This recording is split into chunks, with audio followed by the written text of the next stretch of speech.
So later this year, Sony will be releasing two more PlayStation exclusives, highly regarded PlayStation exclusives, on PC for the first time.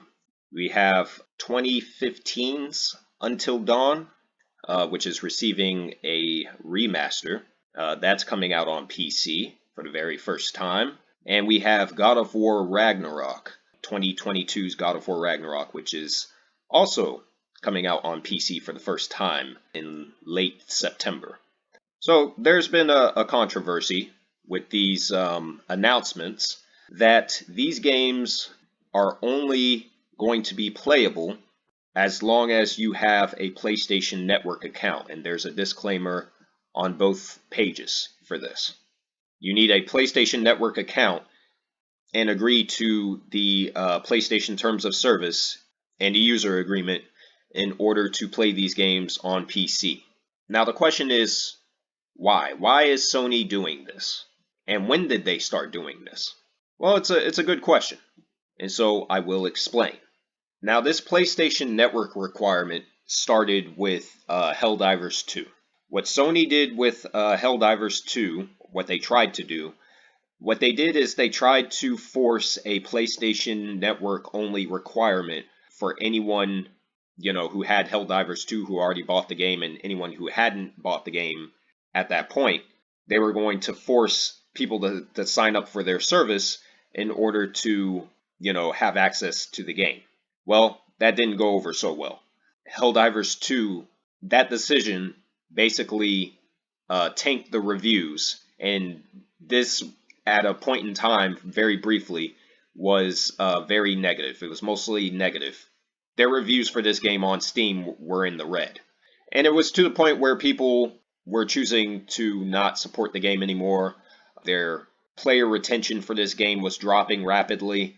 And considering Helldivers 2 is actually one of the most successful games released this year, having sold over 12 million copies in a very short period of time, when before this game came out, no one thought that this game would be the major success that it is, Sony quickly, and I mean quickly, reversed their stance on this. And then people started to change their reviews back from negative to positive again. But unfortunately, it did affect the game's sales. It did affect player retention permanently. Now the game is no longer within the top 10 most played games on Steam. So basically, Sony torpedoed the game out of the top 10 spot by forcing this, trying to implement this PlayStation Network only requirement. But that's not where the bullshit ends. They tried this again with Ghost of Tsushima, and this time they did not, reverse stance.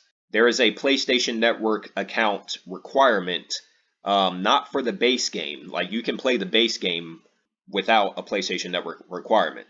But if you want to play Legends Mode, the online multiplayer, well, you got to have a PlayStation Network account for that. Now, the controversy with this is that PSN is not available in every country. There's over 170 countries where PSN is not available. A game like Ghost of Tsushima, which has online achievements with the Legends mode, you won't even be able to play Legends mode in certain countries because, they require a PlayStation Network account for the PC version of the game. That doesn't affect someone like me because I live in the States. And they have a long list of countries that are affected by this terrible business choice from Sony. And now they're doing it again with God of War Ragnarok and Until Dawn. The simple question is why? Why is Sony doing this? Well, this is pure speculation on my part, but I will give an explanation regardless of what I think it is and, what I believe is going on. So if you do just a simple search on your preferred search engine, the number of PlayStation Plus subscribers has actually decreased. As of March of last year, the service had 47.4 million subscribers. And that was a decrease from its peak of 48 million subscriptions in December of 2021. Now, I don't know what the number is now, but they've been seeing a downward trend. Sony has been seeing a downward trend since 2021 for PSN.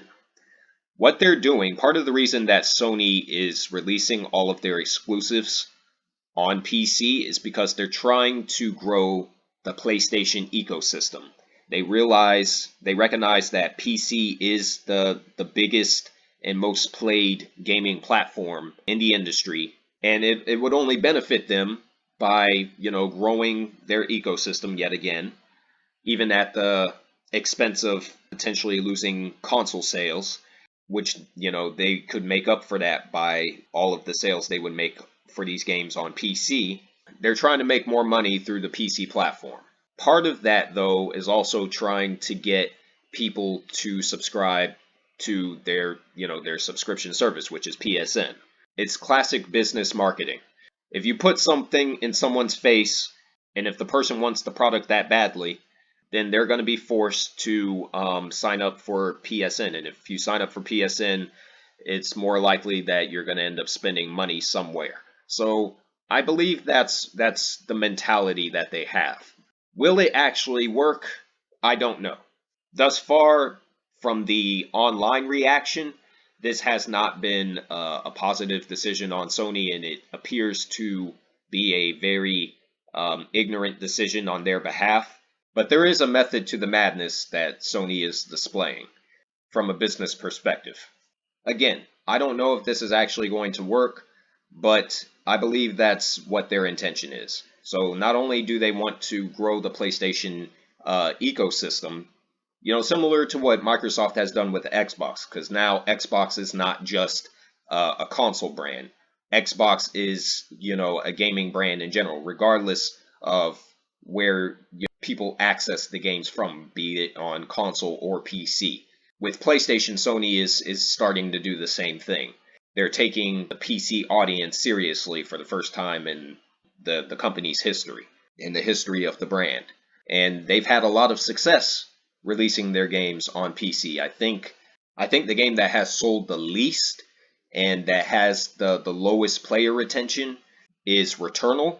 Because if I search up the concurrent player count for Returnal on PC, the game has just over 100 people playing it in a 24-hour period, in any given 24-hour period. Meanwhile, Horizon Forbidden West has, over 5,000 people still playing it on PC in any given 24-hour period at the moment. And Ghost of Tsushima, which is still under a month old on PC, has over 30,000 people playing it within a given 24-hour period. They're seeing a lot of success with releasing these games on PC. From their perspective, you got to think like them. Why not try and also, grow our subscription numbers with PSN by forcing a requirement on PC? And perhaps maybe they plan to bring PSN to those 170 plus countries where the service is not available at some point. Even if that's not the case, they may entice enough people to sign up for the service to retain the numbers, the margin that they're looking for. So I believe that's why they're forcing the requirement. It has to do with them trying to grow their PlayStation network subscription numbers, and they're also trying to get people to spend more money on the service, as well as, in general, they're just trying to build the PlayStation ecosystem.